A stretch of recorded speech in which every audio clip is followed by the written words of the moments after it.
It was the year 1907, a time when the world was slower, quieter, and technology was nothing compared to what we have today. A young American sailor named Jonathan Reed, full of ambition and spirit, had set sail across the vast Atlantic. His dream was to discover new lands and trade routes. But dreams often clash with destiny. One night, as he navigated through raging waters, the heavens unleashed their fury. The storm came without mercy, lightning cutting the sky, waves swallowing his tiny boat whole. For hours he fought against the sea, but nature had already decided his fate. His boat shattered into pieces, leaving him clinging to broken wood. When the morning sun rose, Jonathan opened his eyes on the shore of an unknown island. His hands were torn, his body freezing, and his vessel destroyed beyond repair. The island was surrounded by endless ocean, its land covered in dense frozen wilderness. Temperatures were merciless, dropping below zero, and silence echoed louder than any sound. Alone with nothing but desperation, Jonathan realized this was no ordinary storm.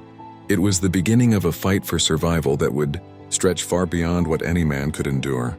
At first, Jonathan believed rescue would come. He lit fires every night, left marks on the shore, and shouted into the emptiness as if someone might hear. Days turned into weeks and weeks into months. His food supply vanished quickly. With nothing left, he scavenged the wilderness. Berries, roots, and the occasional small animal became his meals. Hunger was a constant shadow gnawing at his strength. Winters were brutal. He built a crude shelter from branches, stones, and animal skins, but the cold still pierced his bones. His beard grew wild, his clothes torn into rags. Time became meaningless. Every sunrise was just another test of survival. As loneliness crept in, he began talking to himself, whispering stories to the empty air just to remember the sound of a human voice. Yet despite the hopelessness, Jonathan clung to life. He scratched days onto rocks, determined to keep track of time. But by the end of the second year, he realized something horrifying. The world had forgotten him. He was no longer waiting to be rescued. He was waiting to see how long a man could endure before breaking. 7 years. That was how long Jonathan survived in isolation. 7 long winters and 7 unforgiving summers. His body was lean, carved by hardship, and his mind scarred by solitude. By now, he knew the island like the back of his hand. Every tree, every stream, every dangerous cliff. Yet his spirit was cracking. He began to wonder if he would ever see another human again. Some nights he stared at the horizon, imagining lights from distant ships, only to realize they were stars mocking his hope. At times he thought of ending it all, surrendering to the cold. But a voice deep inside him whispered, "Not yet. Not like this." He began to plan. He studied the wood from trees, tested which could float, which could bend.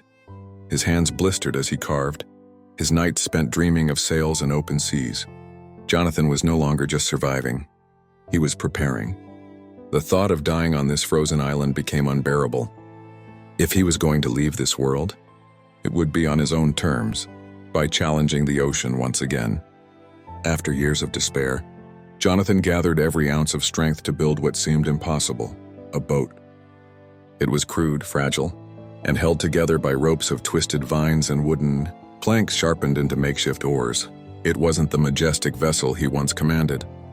It was a coffin that floated. But to Jonathan, it was freedom. With trembling hands, he pushed it into the waves. The ocean greeted him with cruel indifference. The journey was no less than torture, 10 endless months at sea. He battled storms, thirst, hunger, and the haunting fear that his fragile craft would sink any moment. He collected rainwater in shells, trapped fish with sharpened sticks, and prayed every night to see land. His skin burned under the sun, froze under the stars, and every breath felt like his last. Yet somehow Jonathan kept rowing. His arms bled, his lips cracked, but his will to live refused to die. And then, after what felt like eternity, he saw it, smoke in the distance, the sign of human life, civilization. When Jonathan finally set foot on land, people stared in shock. He looked like a ghost, hair white from stress, face weathered like stone, clothes in tatters. 9 years had passed since he vanished. The world had declared him dead, but here he was, alive. His story spread like fire. Newspapers called him the man who defied the sea. Yet Jonathan never bragged, never glorified his suffering. He simply said, "I didn't survive to tell a story. I survived because dying without trying felt worse than death itself." His words shook hearts, reminding people that hope is not found. It is built, stroke by stroke, breath by breath, against impossible odds. Jonathan Reed became more than a sailor. He became a symbol of human endurance. And now, as you hear this tale, imagine the waves, the storm, and the silence of those 9 years. Imagine the courage it took to fight death with nothing but a dream of home. If this story moved you, don't forget to like, subscribe, and share your thoughts in the comments. Because sometimes, the most powerful stories are not written in books.